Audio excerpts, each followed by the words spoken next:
whisper about, and children cross the street to avoid. Now, Wes Craven, creator of A Nightmare on Elm Street, takes you inside. Something's in here. We gotta get out of here, Leroy. All sorts of rumors about what goes on in that house. The police never took it serious. She's been feeding that thing between the walls again. Very, very tense about this. What goes on in this house is a sin. But what goes on under the stairs is a nightmare.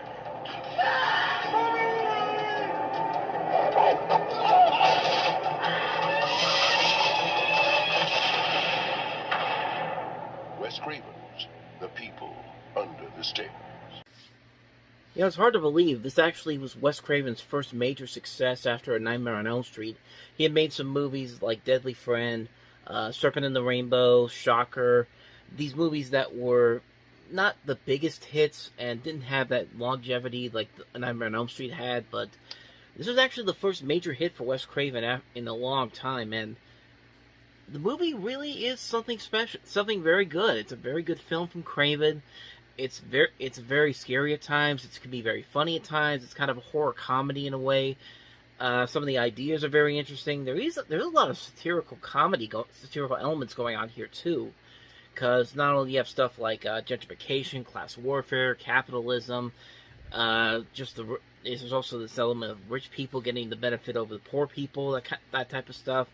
It's all over this movie, and it doesn't feel forced. It doesn't feel like it's trying to get a message to you in your face. It knows that it has to be an entertaining movie to keep your investment in there, and it can also throw in those elements there, the satirical elements, to make it stand out on its own. And it does just that. It does a very good job with that, and it's a pretty good movie overall. It's a very fun movie, very scary at times, can also be very funny, and there are some thematic elements here that I thought that really did impress me about this particular film. So yeah, if you're looking for some of Wes Craven's more underrated works, definitely check out The People Under the Stairs. It's one of his more underrated films.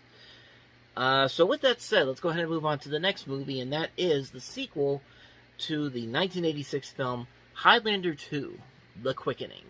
What a title.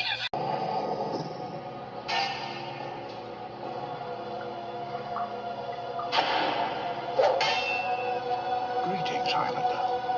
You called?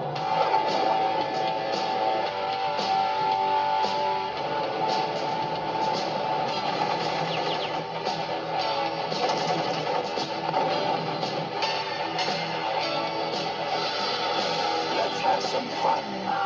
In all their centuries on Earth, nothing could have prepared them for the quickening. Christopher Lambert, Sean Connery, Highlander 2, The Quickening.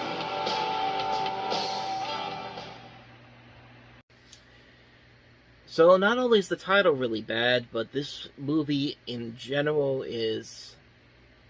yeah, it's pretty bad. I mean, it's a movie that's not only a major step down compared to the first movie, which has its fun elements to it, but it's largely mostly remembered because of the soundtrack by Queen. But at least it makes more sense than anything in this particular film, because, oh boy, this is like a complete disaster on so many levels. I mean, just the way that this movie completely retcons everything from the first movie, creates a whole... changes so much there, has characters that are not developed well whatsoever, the editing is terrible, too many things are going on, the plot holes in here, just the way that things are used in here for no particular reason whatsoever. Like, there's a scene where they use the Scottish bagpipe version of Amazing Grace, which is most notable in something like Star Trek II: The Wrath of Khan. But here, it makes no sense whatsoever, and it's just like, you really can't understand what the heck they were thinking with this. And this movie would cost a lot of money for 1991 standards. $34 million for this particular movie, and they shot this in Argentina, and you have to ask yourself, where did all that money go? I mean, $34 million doesn't go away just like that. I mean, it's, yeah. yeah, it's a mess on so many levels. Like, Sean Connery has made some really bad movies, especially later on in his career. This is probably one of his worst ones. This is right up there with the Avengers, the '98 one, and then the League of Extraordinary Gentlemen. And it's a mess. It's a mess on so many levels. And even with the alternate version that they did a couple years later, it doesn't really do that much anything better than what this movie did. I mean, it's a mess on so many levels. It's a movie that just... It's one of the worst movies of the year, easily. Maybe the worst movie of the entire year. But, yeah, it's absolutely horrible. It is absolutely horrible. So, with that said, let's go ahead and get on to another movie, which I don't know off the top of my head right now. And now I do. Dustin Hoffman, Nicole Kidman, and Bruce Willis in Billy Bathgate. You don't understand about a guy like this. He was a nobody, just like me. But he had brains and he had guts. And look at him now. Whatever happens to me in my life, it's going to have something to do with Mr. Schultz. Mr. Schultz, how's it feel to be public enemy number one? So I'm no public enemy. So what are Public benefactor. To a kid from the streets, you? Hey, Billy! Dutch Schultz was everything he could ever dream of being. Who are you? Billy, Bathgate? You in a gang? No, sir. I'd expect to learn anything. I think for the real training, you got to go right to the top. So he watched. You killed that man. Get it? He listened. Why are you always listening to what you shouldn't be listening to? And he learned. Did you ever fire a gun? No, sir. Then you should learn. It was good on you, kid. You're my prodigy. You're Mr. Schultz's girl. No, I'm not his girl. He's my gangster. Now he's waiting for the moment. It will all be his. I'm so nuts about you. I can't see straight. Here's something to know.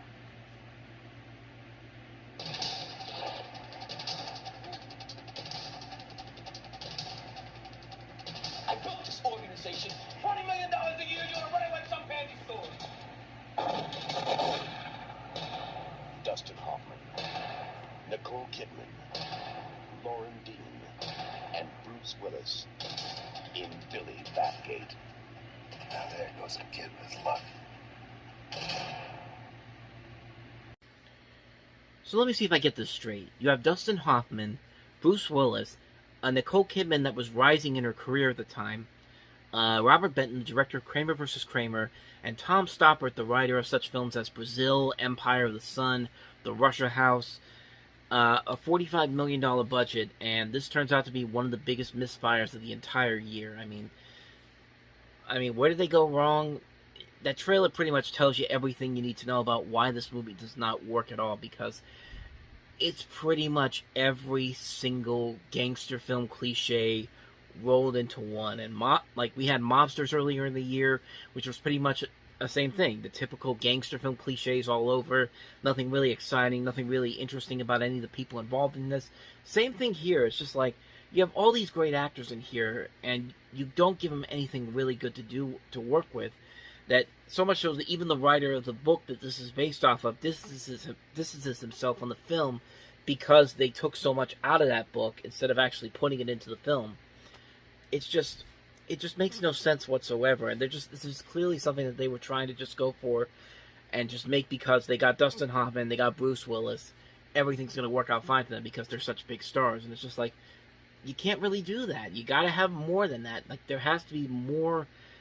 There has to be something there to really stand out here besides just the people that you have working behind the scenes and on the camera.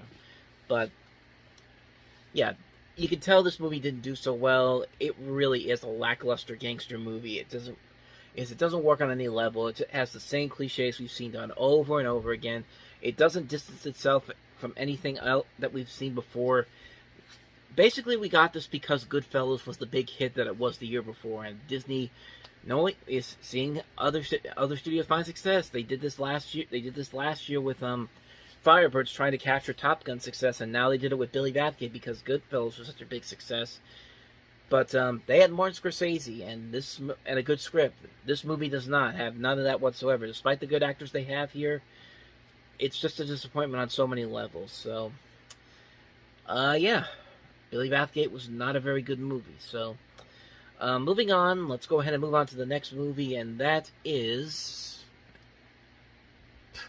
I'm just gonna keep doing that because I usually have a good idea of what movies are coming up, but as I'm talking and I keep forgetting what the next movie is going to be, I have to go to that. So let's move on to that next movie, and that is Year of the Gun. David Rayborn came to Italy to write his first novel. How to be a young and impoverished American in love with Rome. But now, the characters are all too real. I'm gonna change all the names. Nobody's gonna be recognizable. And the events too close to the truth. Who told you about Operation Morrow? Nobody. I made it up. Bianchi is dead. We're next. I can't help you. Year of the Gun, rated R. Not one of John Frankenheimer's best movies. This was right at the point where his career was kind of taking a downturn spiral. He would come back briefly with something like Ronin, but other than that, though, his career was really taking a downwards fall compared to what it was at the beginning. And there's potential here for something good, but the premise is just too complicated. So much it doesn't make a whole lot of sense. The acting is not very good. The writing isn't very good. It's a movie that just really fails to get anything going, despite the people that they have involved here. You got Andrew McCarthy, Sharon Stone, Valerie Galino, who was just in Hot Shots, John Pankow's in this, and like I said, there's just nothing here to make this work. It's a dismal thriller. The tension really isn't all there. The twists that are in here are not really all that surprising, and it just really doesn't make any sense how this guy really knew what was going on behind the scenes just from the way that he found out. It makes no sense whatsoever. It's a shame that it doesn't work because there is potential here. It just doesn't work script-wise. It's a movie that quickly was forgotten, and you can kind of see why. Year of the Gun, completely forgettable. So, with that said, let's go ahead and move on to the last movie that we have here, and that is 29th Street.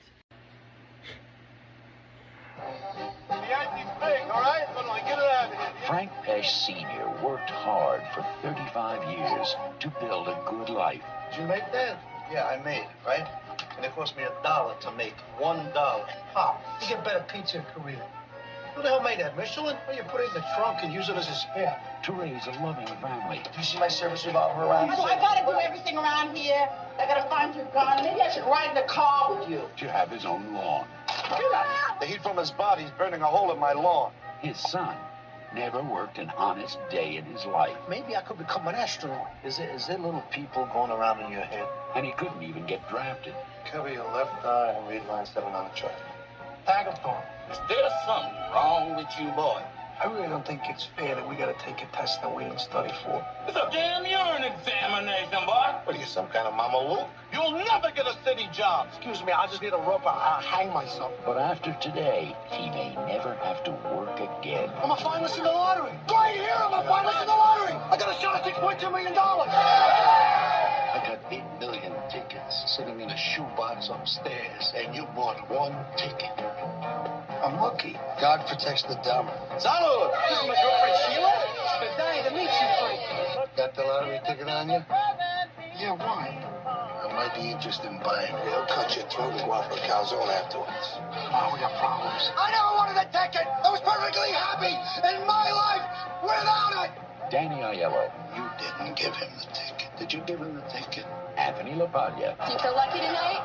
You have no idea. And the lucky winner is 29th Street. Frankie! Come on. Right. Wake up. What? I really think I nailed it this time. Oh, no, get that out of here. In a way, this kind of reminds me of a more serious version of that movie Lottery Ticket from about 10 years ago that had Ice Cube in it and Bow Wow, except that this is obviously done more seriously, and instead of guys like Ice Cube and Bow Wow, you have Danny Aiello and Anthony LaPaglia, and also Lainie Kazan is in here, and I gotta say, I was pleasantly surprised by this one. I didn't hear too much about this one. I hardly even knew it even existed. But as far as the movie itself goes, it is pretty good. Like, it works because of the acting. It works because there's an interesting story here.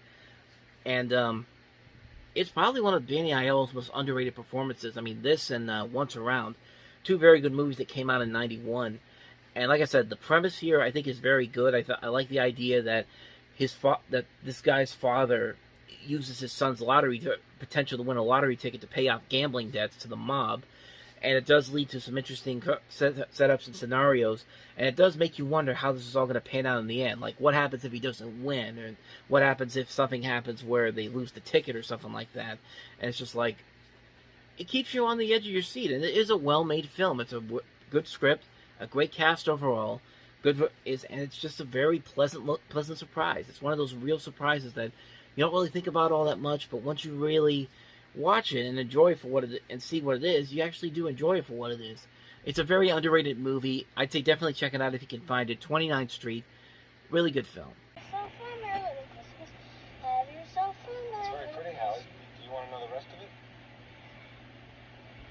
Have yourself a merry Christmas. It begins with a little girl. I bet you want to be a ballerina when you grow up, huh? What if I'm fat? What if my head's too big? Wait till I'm in 3rd grade. Then I'll pick a career. A little dream. Can I use the lap? Sure. No, we really gotta talk. Can't have Santa Claus for that. And a little magic. To remind us Oh, you're back. I'm back. It's a Santa Claus, not Dear Abby. that Christmas is something to believe in. I had to see him. This is special. Not all Mom and Dad should get back together, but I should. What is it? What's wrong with her? She was feeling fine, and all of a sudden, Is Mommy coming? wow, you look gorgeous.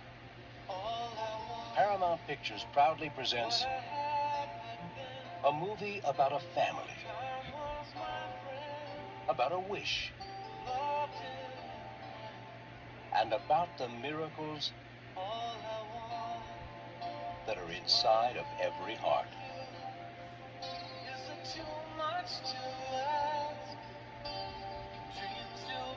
You know, I usually specialize in stuff you can wrap. All I Want for Christmas. Share it with your family this holiday season.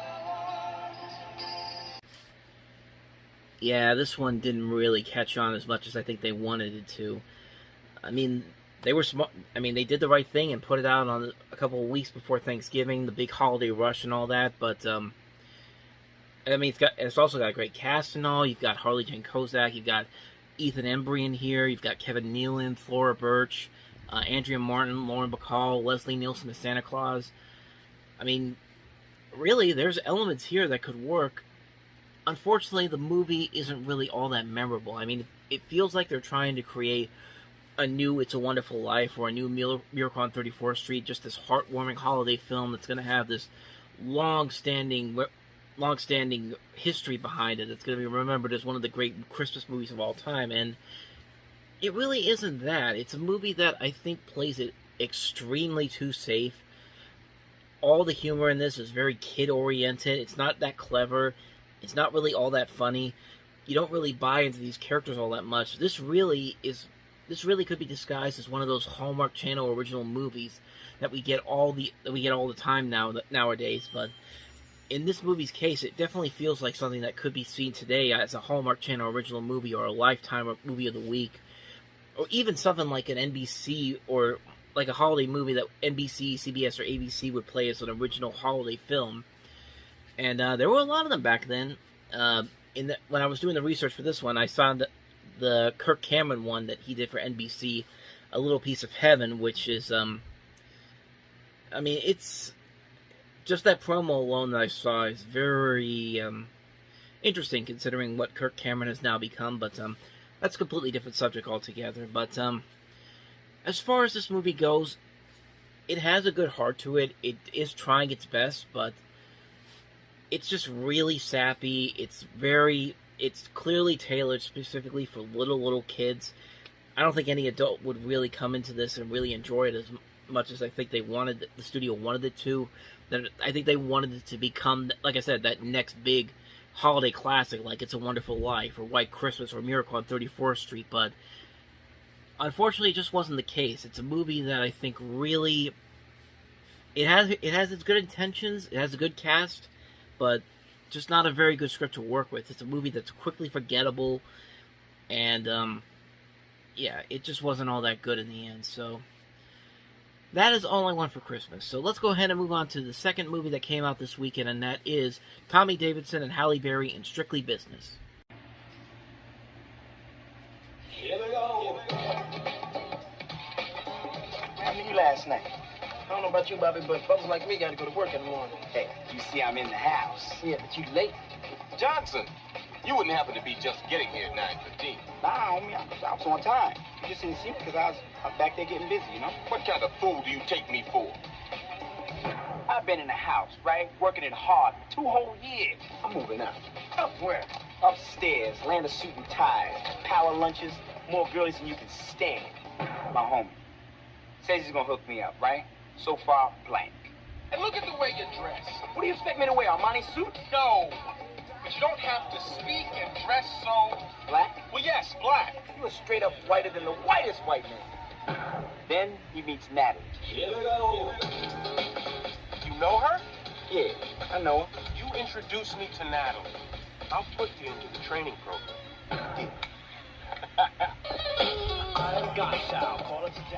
Look, you can't go with me looking like that tonight. This happens to be a Brooks Brothers suit. Yeah, well, I suggest you write that stuff on the front, because it looks like any old tight-ass gray suit to me. I'm kicking it alive. You ever been to Harlem, baby? You never been to Harlem before? Hey, home dudes. What is going on? Excuse us. It's about moving up, making the cut, suiting up for success, and making an investment in love. This is love. I'll tell you something, man. That ham is cooked, glazed, and ready to be sliced. Tommy Davidson, Joseph C. Phillips, and Halle Berry. Strictly Business. So remember when I said that Kirk Cameron had a movie in '91 called A Little Piece of Heaven? Well, if you know the name Joseph C. Phillips and you know about his history, this is one of those. This is the same kind of thing that I would look at with Kirk Cameron and say, definitely go back and look at this, and then look at what this guy has become now, because it says a lot about how different things have changed over the course of 30 years. But so you have this movie here. It's got Tommy Davidson. I'm assuming this was supposed to be his big breakout movie role after his success on In Living Color. And I like Tommy Davidson. I think he's very funny. And the premise here, it feels like it's a mix of Trading Places, kind of, because you have Tommy Davidson kind of as this party guy, and you have this straight man character in Wayman Tinsdale, which is the Joseph C. Phillips character, and you can tell that they're trying to be someone that they're not. Phillips' character is doing it to impress this woman played by Halle Berry, which, I mean, I'm actually surprised Halle Berry got star billing on this. I didn't think she had become that big of a star yet, but then again, it's just off the top of my head. I haven't really done the complete research on that, but who knows, maybe that's the case. I didn't think she hit her mark until a little bit later on down the road, but as far as this movie goes, it's not the worst thing I've ever seen, but it really isn't all that much. I mean, I do think there are elements here that do work. I like these 3 actors working off of each other. The cast overall is great. You've got Samuel Jackson in here. You got Sam Rockwell, Anne-Marie Johnson, who would later be on In Living Color, Annie Golden from Cheers, I mentioned Sam Rockwell, Kim Coles, also from In Living Color. There's elements here that do work. There are some moments in here that are a little bit funny, but nothing really laugh out loud funny. But I just think it does fall into very formulaic territory on so many levels. It's a movie that I think wants to be something different and unique, but I think it's one of those movies it's a movie that's kind of like All I Want for Christmas. I think it plays a little too safe for its target audience. I think it's trying to be kind of another House Party, which, interestingly enough, I don't think Warner Brothers owned New Line at the time, which I think they were trying to copy the success of House Party, and now both Warner Brothers and New Line are within the same company now. But yeah, I mean, it really doesn't. I don't think it really works out well. I think there are elements in here that do work. I do like the 3 actors that are leading this. I think Halle Berry's very good in this movie, and it shows why she became the star that we know her as today. But as far as the script itself goes, it is very formulaic. You can kind of tell where it's going to go. It tries a little too hard to be kind of a new Trading Places. And I just wish there was a better script to work with here, because there is potential here in this story.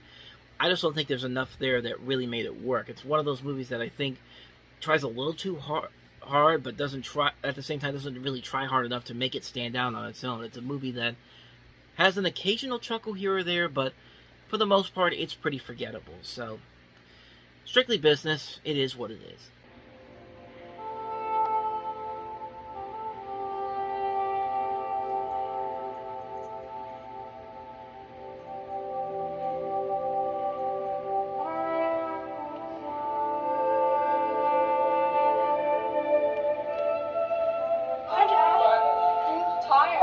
I need it bad. Yes. Hola! This town is so very nice, and everything's just so very, very nice.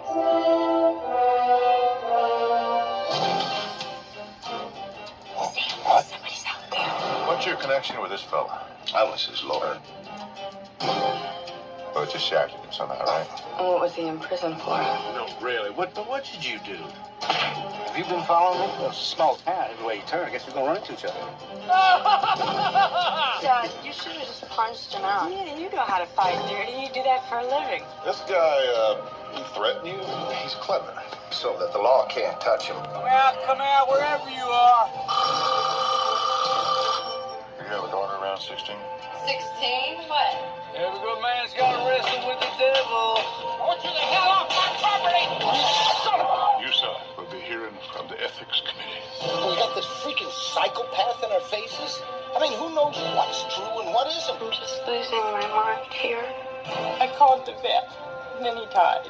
Lee, I told you not to let him out. I didn't let him out! I didn't let him out! It would be unethical of me to advise a citizen to take the law into his own hands. You thought about me last night, didn't you? Evening, ladies.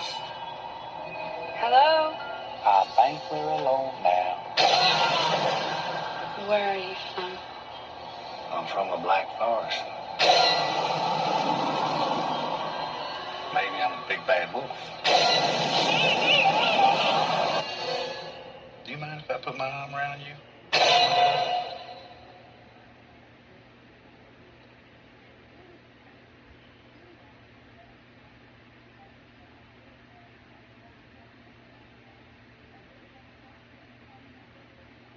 Ready for the most pointless jump scare ever? Seriously, what was the point of that? I mean, I guess because they used it all over the trailer, they did it one more time to scare the audience into coming in this movie. I don't know if that really made much of a difference, but that's really one of the most pointless jump scares to have in the trailer. I mean, really.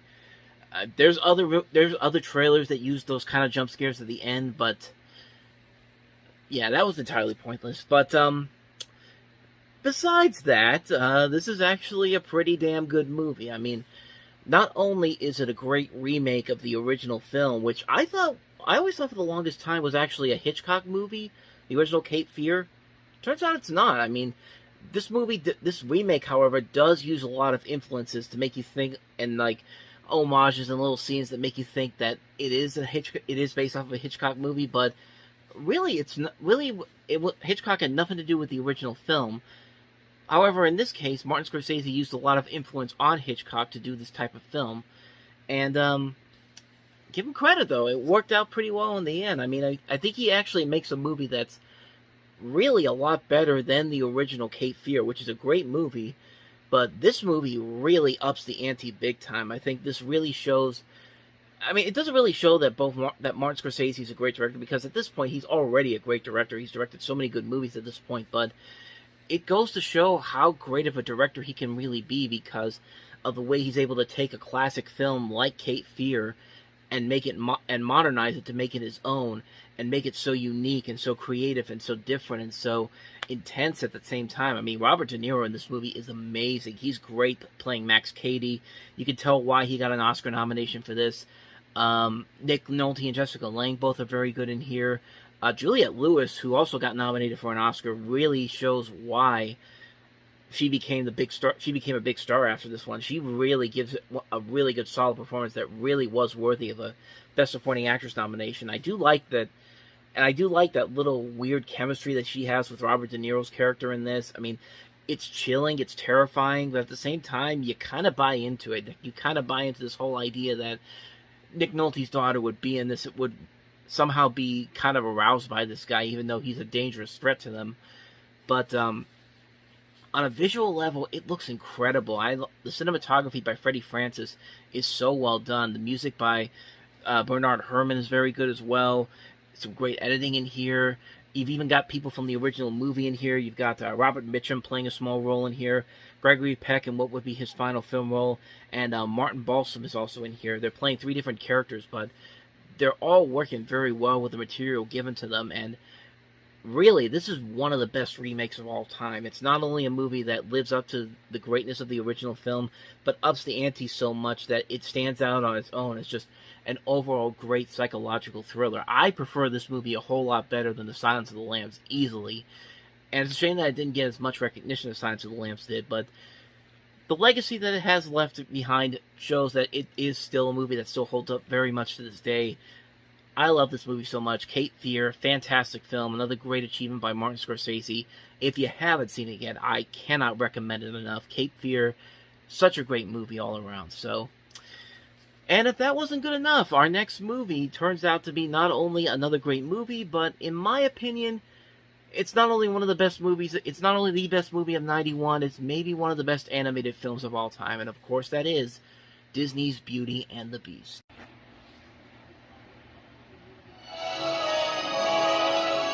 Walt Disney Pictures presents its all-new 30th full-length animated motion picture. Is anyone here? Mama, there's a girl in the castle. Good. A girl! The classic story of Beauty and the Beast. He was a lonely beast, cursed by a mysterious spell, and she was the beautiful young girl who could set him and his kingdom free. She's the one. She has come to break the spell. They were 2 complete opposites. I don't want to have anything to do with him. She is being so difficult. Until something wonderful happened. There's something sweet. Straighten up. And almost kind. Show me the smile. But he was mean and he was coarse and unrefined. And now he's dear. You look so... I'm so unsure. Stupid. I wonder why I didn't see it there before. It's a story filled with fun. Oh, I beg your pardon. Adventure. Sacre bleu. Invaders. And dozens of wonderful new Disney characters. Keep it down. Featuring 6 new songs from the Academy Award-winning composer and lyricist of The Little Mermaid.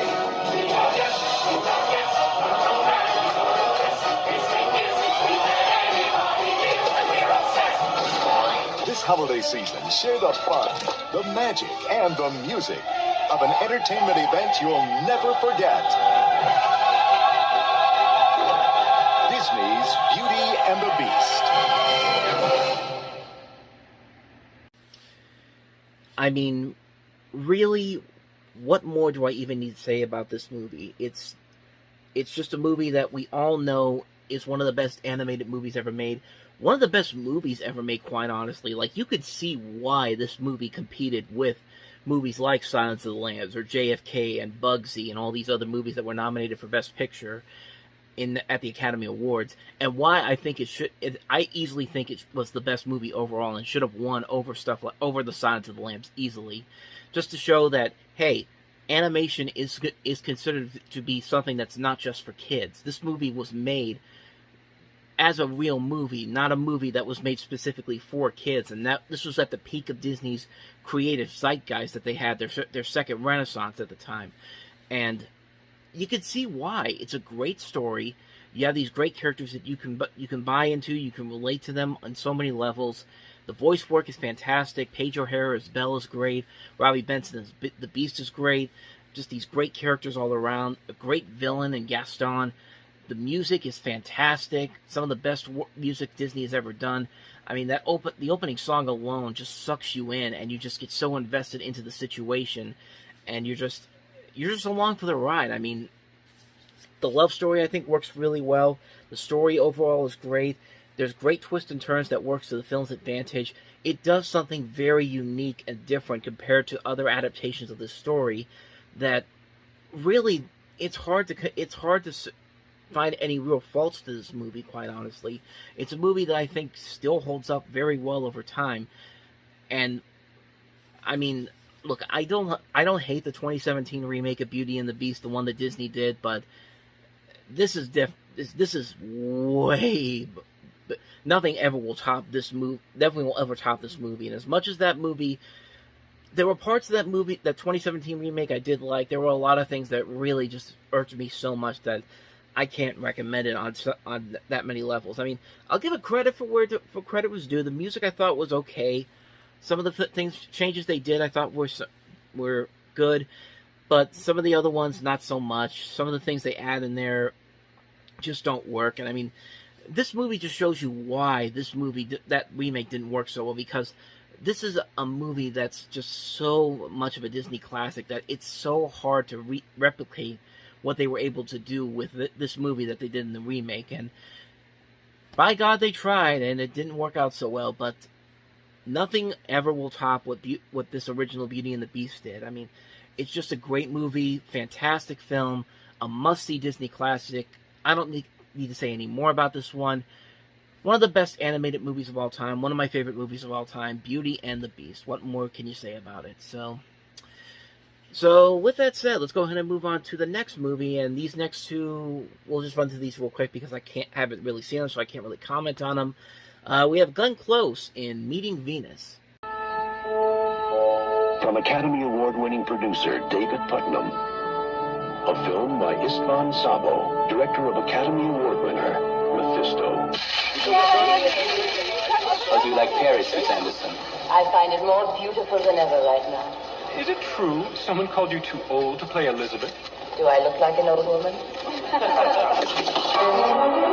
The production was outrageous. I love Wagner, but he turned in his grave if he saw all this. Carl, may I introduce to you Maestro Santo?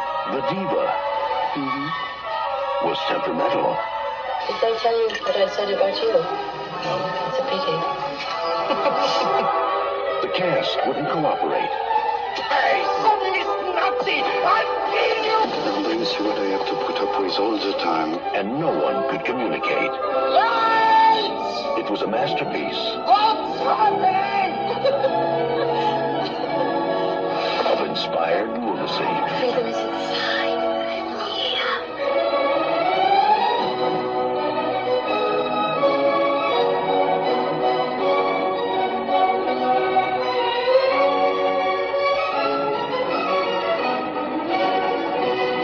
Sex. Betrayal. Madness. And the overture hasn't even begun. I can't mix up my work with my private life. Glenn Close, Niels Armstrong, Meeting Venus. So this was actually the second film that David Putnam produced after his disastrous tenure at Columbia Pictures as the head of the studio. He had done Memphis Belle the year before, and then he does this movie, which I haven't really heard too much about. I only knew this movie existed because I just saw it on the list, and I probably thought that it really wasn't all that good. But if I go to Rotten Tomatoes, it's got 100% on there from the few reviews that are on there. So, I mean, it doesn't feel like it's a complete loss of a film. I mean, it does look like a competently made film. I mean, Glenn Close usually will turn in a good performance, even in something of a bad movie, no matter what she's in. But she will usually turn in a very good performance. And the concept in here does sound kind of interesting. This behind-the-scenes antics that goes on in the middle of this production that's going on, this opera that they're doing. I mean, there's some ideas there. I don't know. The only thing that could really hurt this movie is what direction it wants to go to. It looks like it kind of wants to be kind of a dramatic comedy, but you can't really tell where the comedy starts and the drama begins, or where the comedy ends and the drama Let me rephrase that. You don't really know where the comedy ends and the drama begins, or where the comedy begins or the drama ends, so maybe I need to watch the film to really get an understanding of it, but right now, that could be the only real fault I would have with this movie. Like I said, I can't really comment on it too much, but I don't know, maybe I'll check it out one day. So that's Meeting Venus. Let's go ahead and move on to the last movie that we have here, and that is Prospero's Books.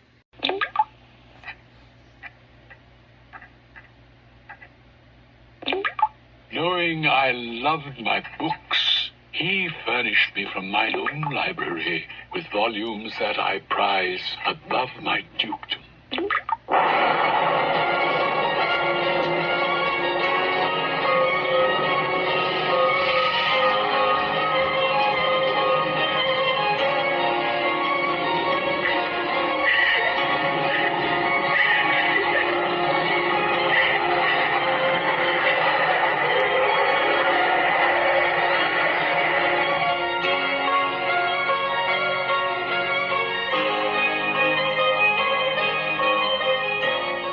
Such stuff as dreams are made on. And our little life is rounded with a sleep.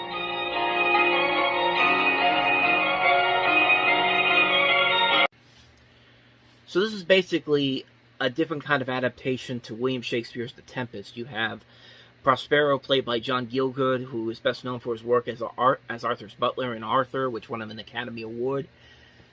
I will say this, from a visual perspective, this looks amazing. I mean, this looks very stylish, very unique, very visually stunning, and really, I kind of want to see the movie just on that level. I kind of have this feel for, like, visually stunning movies. I mean, even if the story doesn't really make a whole lot of sense, or the story doesn't work as well, if you've got good visuals to it, most of the time, I'll probably end up enjoying something of it, mostly because of the visual flair of it, and this movie definitely has a nice visual flair to it. I will definitely say this looks a whole lot better than the literal adaptation of The Tempest we got about a decade ago from Julie Taymor. I mean, I love Julie Taymor's work, I love Frida, I love Across the Universe, but The Tempest was not one of her best movies, and it really looked bleak and not all that interesting, but this movie looks very interesting, so, I mean, I'll probably like it just for the visuals and the creative ideas that they have in this alone, but this is another one I might definitely check out one day. I'm very curious to see what it looks like, so, yeah. So that's my thoughts on Prospero's books. Years ago, it was an evening much like this. Magic in the air. A boy. A girl. An open grave. You were so beautiful. Pale and mysterious. No one even looked at the corpse. Miss! Wednesday, play with your food. Is this made from real lemons? Yes. I'll buy a cup if you buy a box of my delicious Girl Scout cookies. Are they made from real Girl Scouts? Dang, you're a handful. Done this before.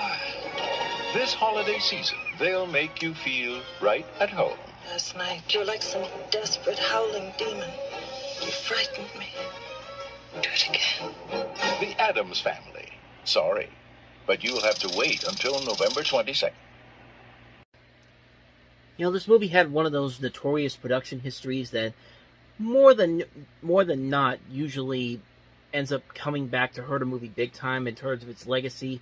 I mean, this movie was originally developed at Orion Pictures, but of course Orion at the time was not making as much money as they used to. They were afraid that this was going to be another massive flop. The movie went over budget big time. There were rewrites during the shooting of the film. People on the set got sick. Barry Sonnenfeld, who was a first-time director on this movie after years as a cinematographer, he was very stressful on this movie, which caused a lot of multiple delays. Orion really was financially struggling at the time, even though they were winning Oscars and all for their best pictures. But they were afraid that this was going to be another big-budget bomb. So what they did is ended up selling the film to Paramount, who completed the film and handled the distribution here in America. But overseas, Orion still handled the international distribution. And needless to say, I think it's needless to say they made a pretty big mistake by doing that, because they not only let go of a really good movie, they let go of, like I said before, one of the funniest movies ever made. I mean, this is a great movie. I love this movie so much. It's a fantastic film. It not only brings back the old school Addams Family from the comics, that was missing for the longest time, because the original TV series, many people forget, that was more of a family-oriented TV series. It was more meant for kids. Adults could watch it as well. They did that with the cartoons as well. But many people forget that the comics were really filled with a lot of black comedy and stuff that was clearly aimed at adults more than the kids were. And this movie clearly really worshipped everything about what made the Addams Family so special. And it works on so many levels. I mean, Angelica Houston and Raul Julia as Morticia and Gomez are just perfect together. They're so great to watch. Their chemistry is fantastic. They have this macabre staccato way of talking to their kids and the people around them, and it works so well. They're just so great together on screen. This movie also has a great cast overall as well. You've got Christopher Lloyd as Fester Addams, I was really surprised after years later, after seeing the Back to the Future movies, and then also the why am I forgetting it now? Who Framed Roger Rabbit? God. Stream of consciousness. Like, you have to be right on my spine on. So, anyway, like I said, like, when I heard whenever I realized that was Christopher Lloyd, the same man who was Doc Brown and also Judge Doom and Roger Rabbit, I thought, it's weird seeing him like that, because we usually see Christopher Lloyd with all that hair and the glasses and all that, but in this movie, he really sold it as Fester. I mean, granted, for the most part, he was playing pretty much as a regular character, because in the movie he's supposed to be it's later revealed that he actually is Fester Addams, but he was an orphan and they found him, and the villains in the movie raised him as it's the mother of the movie. Let me restart that again. Okay, let me start again. The person that raises him basically just raises him as like her son, and really he's actually part of this family. And most of the movie he's just playing himself, trying to pretend that he is still Fester Addams. I think more in Addams Family Values, that's where you get to see more of Christopher Lloyd really seeping into the role of Fester Addams. But I mean, overall in here, he's really good. He does have a lot of the best moments in the film. I mean, the way he saves the day at the end, it's just fantastic. It's hilarious. His acting is great. It's Christopher Lloyd, man. I mean, you can't go wrong with him being in this movie. You also have Christina Ricci. This is one of the movies that really broke her out into a big star.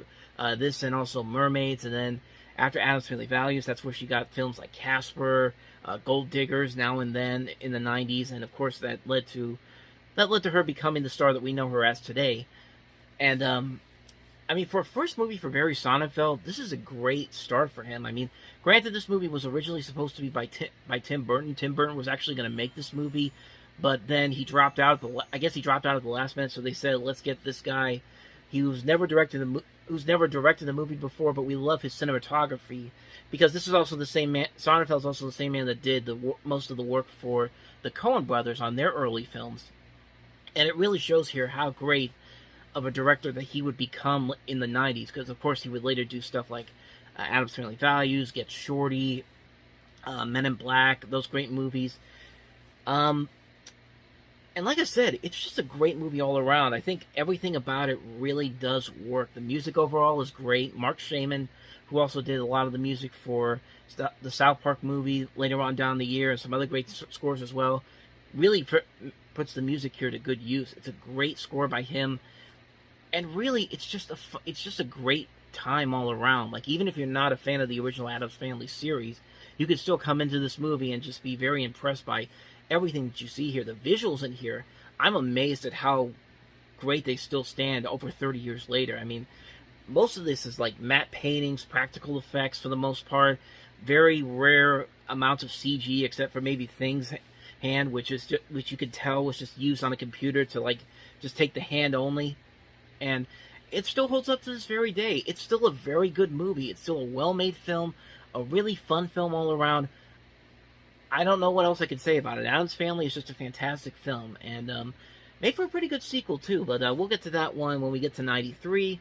But in the meantime, let's get to another sequel, this one that came out on this particular weekend, and that is the animated sequel, An American Tail, 5-0 Goes West. As Steven Spielberg presents An American Tale, 5-0 Goes West. the further adventures of the Mouskowitz family as they meet old friends. Get me out of here! Tiger! And new enemies. What do we have here? It appears to be a young pioneer. From the mean streets of New York City. I see you're missing an eye, Pilgrim. That's right. I'm talking to you. To the wide open spaces where a young mouse can stand tall. It's too tough, kid. Get out while you still can. Where dreams can come true. Someday I'll be a big star. Where's the girl you left behind?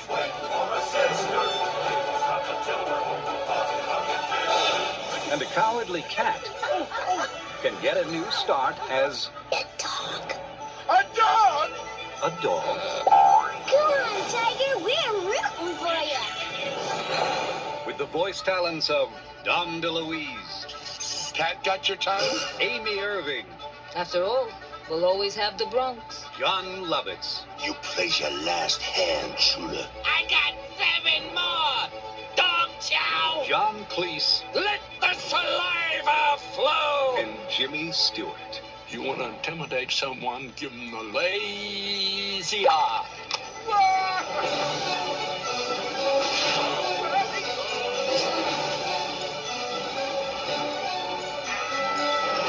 Coming from Steven Spielberg, An American Tale, Fievel Goes West. Well, let's start off with the obvious thing that we need to address, and that is that An American Tale really didn't need a sequel. I mean, let's be honest. The first movie had a beginning, middle, and end. I mean, it perfectly ended on a good note. They teased the sequel, yes, but I didn't think they were really ever going to go for it. I mean, it's just like, for the most part, they really had a story that really could have ended with that first movie. But in another way, they're trying to start this was the start of a new animation studio by Steven Spielberg, because of course, he had partnerships with Don Bluth and then Disney that didn't work out so well. So he paired up with Universal, the studio that really launched his career, and said, hey, we're going to give you guys an animation studio. And this is how the Animation Studio started off with. And most of their movies came out in the 90s. Most of them were mostly, I won't say forgettable, but they were fun, nostalgic pieces for the time, but they really don't hold up well as movies overall. But for the most part here, this movie really isn't that bad. I'll give it this. It's definitely a major step down from the first American Tale, no doubt about that. But it really isn't the worst movie, the worst sequel they could have done. I mean, honestly, I was expecting a whole lot worse watching this one again, but really there was more about it that I really liked than I would say that I didn't like. I think the animation overall is pretty good. It's interesting because this is the last one to use one of the last films to use cell animation before we eventually moved into computers doing most of the 2D animation for us. And, I mean, it does still hold up for the most part, really, when you look back on it. And, the voice cast overall is not bad. Even though this one, you could tell from the trailer, they were really boasting up this huge voice cast that they had. I mean, you got Dom DeLuise back, you've got, John Cleese, Amy Irving, John Lovitz. I mean, you also got Jimmy Stewart in one of his final performances. I think it is his final performance, and you know what? Guy put his all into it. I mean, that's really one of the strongest elements about this particular film. But, what else can I say about this movie? I mean, does it need to exist? No. I don't think it reaches anything compared to the first movie. But like I said, it's not a bad movie. You can see that there's effort being put in here. It's just that the story doesn't really work out all that well. Whenever Fievel is away from his family, it's not a big deal anymore. I mean, that was the main crux of the first movie. Like, his family was literally ready to die to find their kid who got lost at sea. And here it's just like, it's a complete afterthought. It just, like, it doesn't really make a whole lot of sense overall why they went with that direction. Not only that, this whole idea of Tiger having to act like a dog to impress this lady cat that he falls for, it's just like, I don't know. I mean, it's really one of those things that's just like, it doesn't make a whole lot of sense. Like, it really doesn't make a whole lot of sense. I don't know what they were thinking on that front. But, But like I said, though, it wasn't a bad movie. I just don't think it was a movie that really needed to be made. And it doesn't help that Universal really thought they were going to compete with Disney to put the... Because remember, Beauty and the Beast came out in wide release on the same day. Even though Beauty and the Beast had opened a week earlier in limited release, they literally put this out on the same day as Beauty and the Beast to compete with Disney. And, like I said... and what do you think happened? Disney beat them to it because Disney made a far superior animated film. But, like I said, this movie wasn't... the movie wasn't terrible. It just wasn't necessary. I think there was more effort into it than it needed to be. But like I said before, I didn't hate it. It's just something that really is very unnecessary. It kind of feels like a direct-to-video sequel, like the umpteen Land Before Time sequels, except this one was blown up for the big screen. But like I said, it wasn't a bad movie. It's a movie that doesn't need to exist. I guess it's fine for what it is, but really, you'd be better off just watching the first movie and then being done with it overall, at least in my opinion. So, that's my thoughts on American Tail 5 Goes West. So, with that said, let's go ahead and move on to the next movie, and that is Bette Midler and James Caan in For the Boys. Well, here she is, direct from the convent. The wonderful Miss Dixie Leonard. Well, hi. Are you trying to get into my black suit, honey? I'm just trying to debrief you. I want some hugging and some squeezing and some hugging and some teasing and some stuff like that there. Dixie sang the songs. It's a bunch of horny guys. I mean, how are you gonna lose, right? In that case, let me at him. Eddie told the jokes. 2 hours along with you, that boy deserves a Purple Heart. Well, it was purple, all right, but I don't think it was his heart. And for over 50 years together, The two of you are gonna be bigger than Burns and Allen. Bigger than Hope and Cross. the battle between them never ended. You got a toilet for a mouth, and I don't appreciate it. Him and Hitler, they probably have the same agent. But neither did the magic. Just relax and follow my lead. Yeah, right off a cliff. You just let me teach you and nothing will stop us. We'll be bigger than all of them. So tell me about this Korean place. It's a tropical paradise. On behalf of our fighting men and women everywhere, you're doing a magnificent job. I love you. Alone in the dark with thousands of men. There is a God after all. They did it for the laughter. They did it for the tears.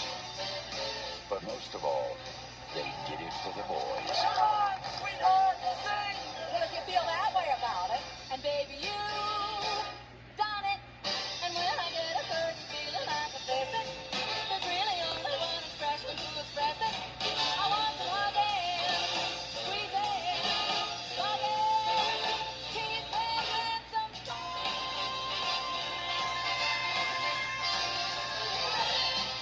like that, babe. Here's another example of an Oscar bait movie that had a good heart to it, but really, it's, like I said, it's simply an Oscar bait movie. It's a movie that is there to just try to win an Academy Award for the people involved. It's directed by Mark Rydell, who also did On Golden Pond and actually directed Bette Midler earlier in The Rose, which launched her film career. But there's really nothing all that special about this movie. I mean, Bette Midler really is just playing herself. Yeah, Bette Midler really isn't doing a whole lot that really gives her an edge to win an Academy Award. I mean, she's really just playing herself in this movie. Not to say that she's bad or anything, but I don't know. I've seen movies with Bette Midler really acting, and those movies more, I think, deserve better recognition for awards consideration other than this movie. Well, like I said, she's just playing herself in just another role very similar to what she played in The Rose. I mean, honestly, if anything, James Caan in particular, I think, really deserves a lot of attention for this because, you know, James Caan had been mostly known for like gangster roles, and then at this point really had not played too many roles out of his normal character stick. But I mean, he's really good in this movie. He's really one of the strongest elements that makes this movie more than watchable. But I mean, For the Boys is just an okay movie. I didn't hate it. I don't think it's terrible. I don't think it's a really bad Oscar bait movie because there's been so much worse ones that have actually won Best Picture, like King's Speech, Green Book, those type of films. But This movie overall is just okay. I don't think it did anything special to really warrant anything special outside of Oscar consideration for Bette Midler, but even though that she, like I said, she's really just playing herself, but like I said, it's not a bad movie, but it's one that I was just like, okay, I'm glad I saw it, but I really have no real desire to see this again, so there you go. That's For the Boys for you. Let's go on to the next movie, and that is The Double Life of Veronique. Pendant toute ma vie, j'ai eu l'impression d'être à la fois ici et ailleurs.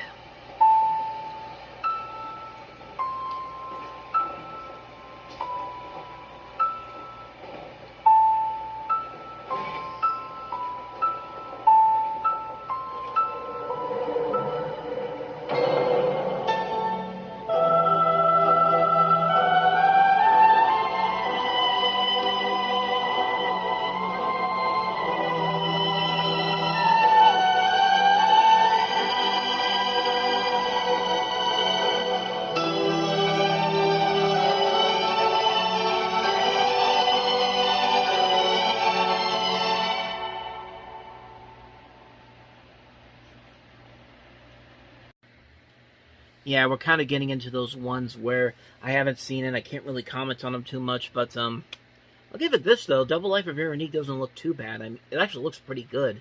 I do like Krzysztof Kieslowski. I like some of his other works that he did, including the Three Colors trilogy, Blue, White, and Red, which came out a couple years later. I think those movies were pretty good. So, yeah, I'm definitely very curious to check this one out. I like the concept that they have here. I like the story that these two women share the same kind of life that they even though they don't really know each other all that well. It does sound very interesting, so that's one I'll definitely might check out one day. So that's pretty much all I got to say on that one. So let's go ahead and move on to the last movie that we have here, and that is Young Soul Rebels.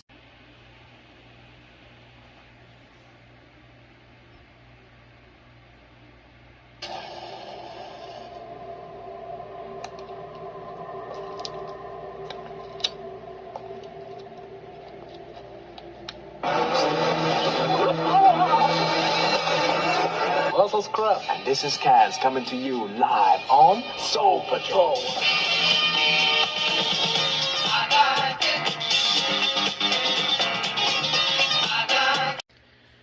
So according to Wikipedia, Young Soul Rebels examines the interaction between youth cultural movements during the 1970s in the UK, mostly skinheads, punks, soul boys, along with the social, political, and cultural tensions between them.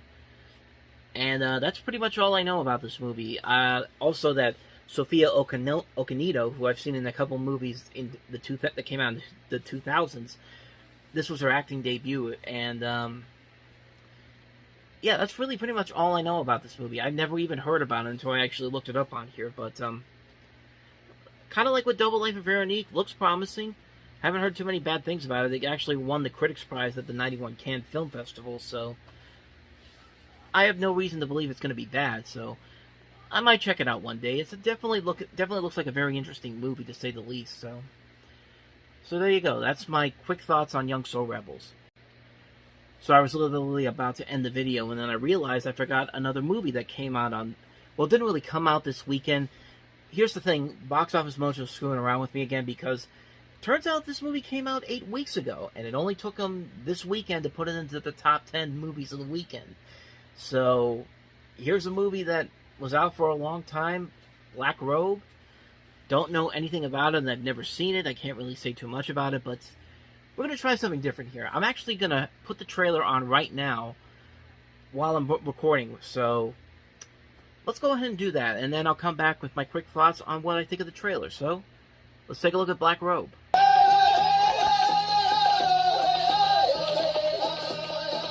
North America, in the early 17th century. The New World, where men believed the forest spoke and the dead talked at night. I commend to your care Father Lafort. Love and honor him. Guard him well. I'm afraid of this country. The devil rules here. A river journey of 1,500 miles. a hostile land, a hostile people.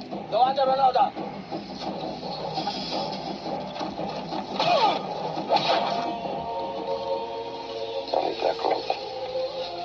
What does your dream say now? Why do you want to accompany Father Laforga? For the greater glory of God. In a land at the edge of the world, a story of love, faith, When I die, Jimmy, I will go to paradise. Let me baptize you and you will go there also. and loss of faith. Help me. Black Robe. What can we say to people who think their dreams are the real world? This one is an illusion. Our job, which window, Black Robe. So there you go. That's Black Robe.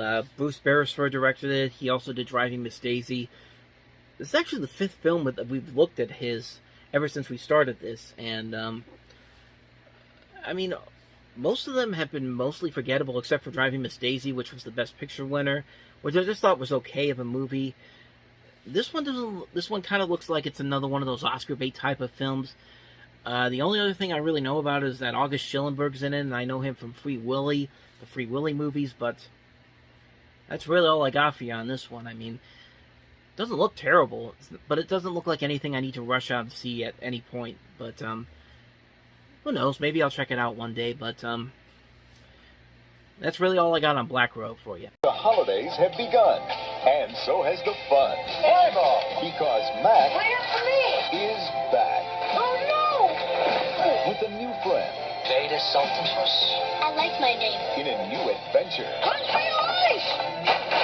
facing a whole new challenge. Have you ever kissed anyone? No. My Girl, Better not tell anyone. Better not either. rated PG, coming Wednesday, November 27th to a theater near you. Yeah, people forget that that after the success of Home Alone, Macaulay Culkin usually opened a new movie around this time of the year, the holiday season, because I guess apparently everybody wanted to have their own Home Alone success, because you have Columbia Pictures here with My Girl, and then Fox would have Home Alone 2 the next Thanksgiving in 92.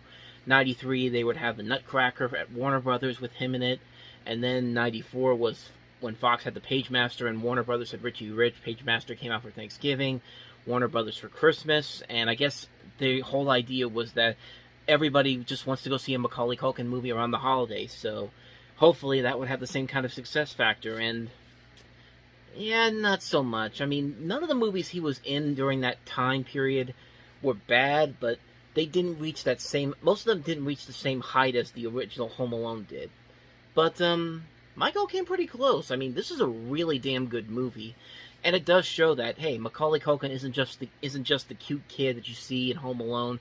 He's a good actor, and he was great in Home Alone. He's really good in this. I like the chemistry that he has between the girl in this movie, Anna Klumsky, who really shines in this movie. I'm actually surprised that she didn't really do a whole lot in between the 2 My Girl movies and then later on down the road in Veep.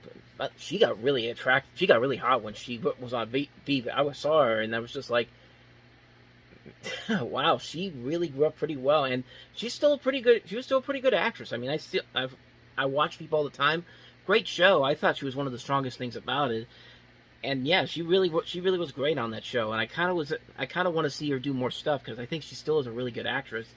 But this movie here really does show why she became such a good actress, because for her first film role, this is a really good start to her career, playing probably one of the coolest names ever, Veda Sultanfuss. I mean, I don't know if that was based off of something the writer had or something with the director or the producer, but that's a great name that they used here, and it's like I said before, it works. It also helps that she's played very well by Klumsky. Dan Aykroyd and Jamie Lee Curtis are also really good here, especially Dan Aykroyd. I think his performance usually gets overlooked because when you see Dan Aykroyd, you expect him to have the quippy one-liners, the comedy set pieces, and all that kind of stuff, but he really plays a down-to-earth performance in this movie that really not a lot of people really talk about. The guy could be a really good dramatic actor. I mean, he was one of the best things, in my opinion, about Driving Miss Daisy that was really overlooked because of Jessica Tandy and Morgan Freeman, who were both great in that movie, but Aykroyd in particular, I thought really was a real surprise, because it's just like, man, this guy's putting on the dramatic chops pretty well, and he got nominated for an Academy Award for it. So, yeah, and here he has a good performance in here, and I like his chemistry with Jamie Lee Curtis.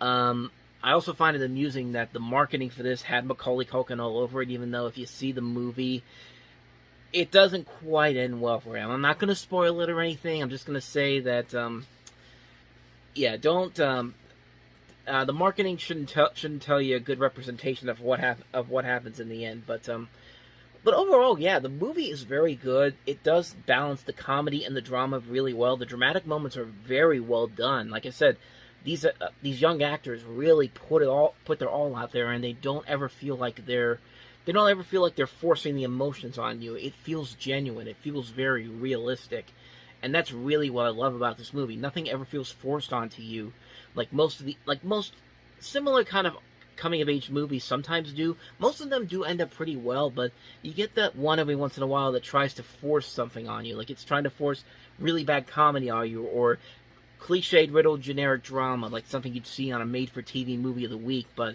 this movie doesn't do any of that. It's very genuine. It feels very down-to-earth. It feels very realistic.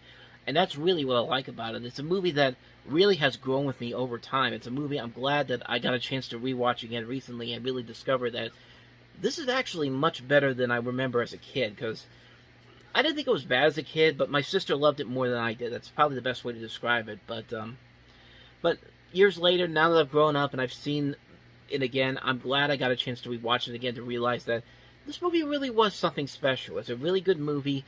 If you haven't seen it, definitely check it out. My Girl, fantastic film. So with that said, let's go ahead and move on to the next movie. Another fantastic film that came out this weekend, and that was Hearts of Darkness, A Filmmaker's Apocalypse. He is one of the most acclaimed and controversial filmmakers of all time. In 1979, his adaptation of Joseph Conrad's Heart of Darkness captured the horror of Vietnam and instantly became a classic. My film is not a movie. My film is not about Vietnam. C'est pas au sujet du Vietnam. It is Vietnam. C'est Vietnam. It's what it was really like. It was crazy. My greatest fear is to make a really embarrassing, pompous film on an important subject, and I am doing it. I said, I don't know who this guy is. Who is this Willard? And Francis just looked me square in the eye, and he said, he's you. I would have done anything. He had convinced me that this was the first film that would win a Nobel Prize, you know. It was like you were in a dream or something, you know. It'd say scenes unknown on the call sheet. You just would show up, you know. You didn't know what they were going to do. I was not in the greatest of shape, you know, as far as like my career was concerned. It was delightful to hear that I was going to go do anything, anywhere. Yeah, but are they seriously saying that Marlon would take $1 million and then not show up? I swallowed a book. I mean, it's not in the cards that we're not going to finish the movie. You know, I felt that he'd do whatever he had to do. He'd borrow the money, but part of me was just fearless in that regard. It really didn't matter. It's one thing to go over there for 3 weeks with like 5 people, but if you go over there as a big Hollywood production, they're going to kill you.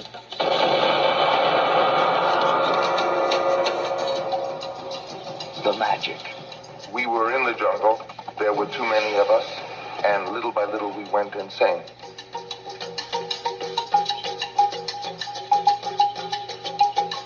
The madness. What are they going to say about him? What they're going to say? He was a kind man. He was a wise man. He had plans. He had wisdom. The making of Francis Ford Coppola's Apocalypse Now. I love the smell of napalm in the morning. The questions that I kept facing, I couldn't answer. Yet I knew that I had constructed the film in such a way that to not answer would be to fail. Hearts of Darkness. A filmmaker's apocalypse. So we've had a lot of documentaries talking about troubled movie productions. We've had stuff like Empire of Dreams talking about the production of Star Wars, the original Star Wars from '77. The unsuccessful adaptation of Frank of Dune, which was Jodorowsky's Dune. Lost Soul, the documentary about the making of the 96 version of The Island of Dr. Moreau. Lost in La Mancha, talking about the Terry Gilliam's original The Man Who Killed Don Quixote. The Death of Superman Lives, What Happened. Jim and Andy about the making of Man on the Moon. The Sweatbox about The Emperor's New Groove. A lot of those documentaries really have this movie to thank for it, and it's really a fantastic movie. As you can tell, this is about the making of Apocalypse Now, which is a great movie on its own, but you could definitely tell that there was a lot there that had to have happened behind the scenes, and luckily, Francis Ford Coppola's wife, Eleanor, had all this footage showing behind the scenes of the making of this movie and how it took so much money and so much time that it nearly killed the strong career of Francis Ford Coppola, who were just coming off two very successful movies in The Godfather and The Godfather Part 2, both that won Best Picture.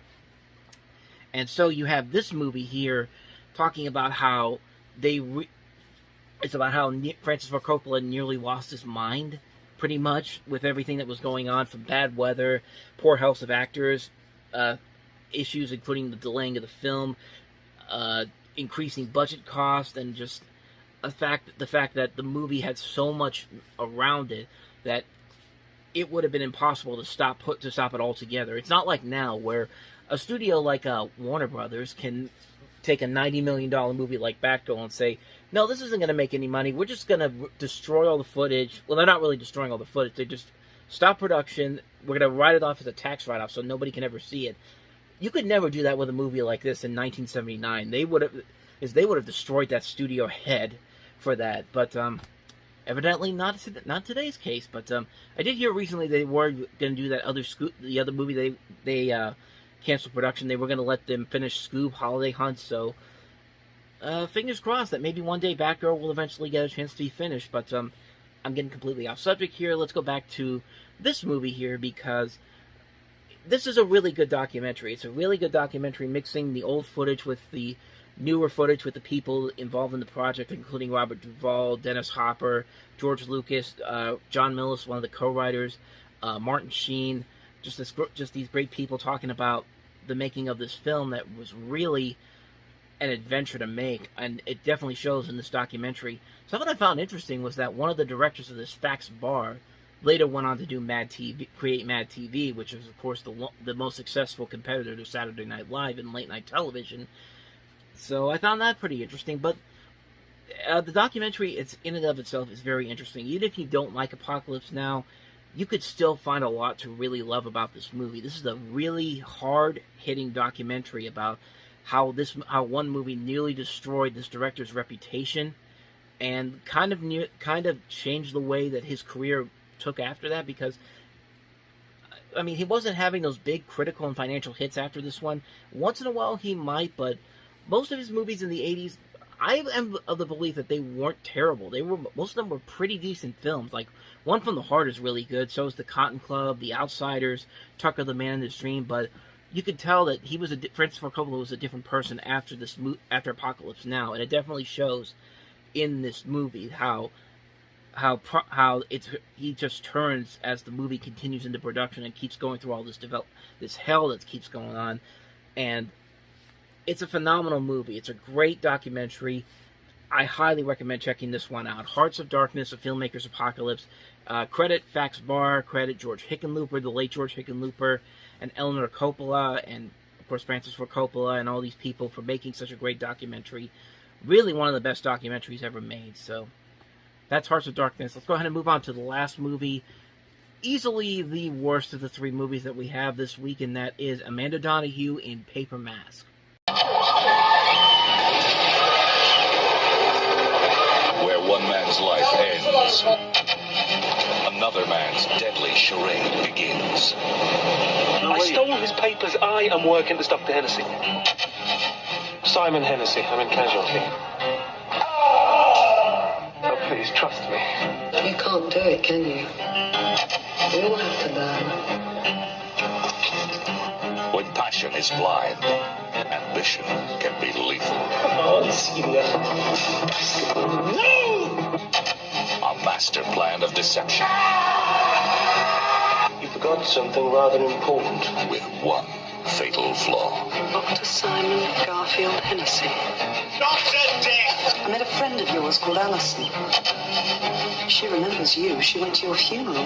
Now they're both running from the shadow of truth. If I help you, I'm as guilty as you are. And playing doctor is playing with death.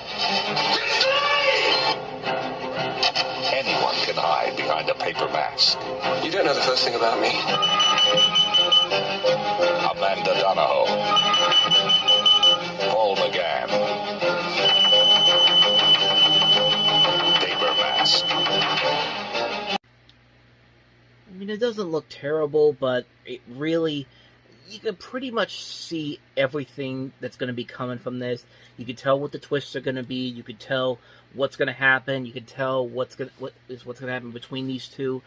There's no real surprise in this movie, and for a movie like this, you really want to keep the twist and the secret surprises from not being completely out there. But really, there's nothing about this movie that you haven't seen from this trailer that you can easily that you can't easily predict what's going to happen. You can easily predict what's going to happen. You know what's going to happen between these two, and there's no real thrill in this movie. There's no real thrill in it whatsoever. It's a movie that really doesn't work. It has some potential to it, but it just doesn't really work as much as I think they wanted it to. So, like I said, easily the worst movie of the three that we had this week, but that's Paper Mask for you.